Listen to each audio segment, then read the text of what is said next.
Hello! To change screen color mode on the Realme 14 Pro Plus, first of all you have to go into the settings. From here go for the display and brightness, and right here we have the screen color mode. And we have five different modes. The vivid one is the default one, and there's the P3 mode for a richer color display, the natural for the softer color display. With the Pro mode we will go into this later.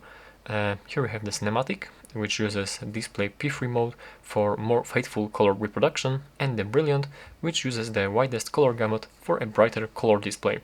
Here we can also set up the custom screen color temperature, as you can see, and we have also the cold and warm the screen temperature.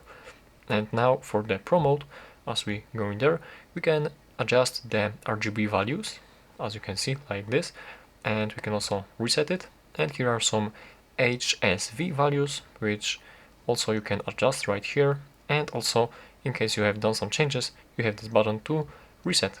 And basically that would be all about the screen color modes right here. So that's it. Thank you for watching.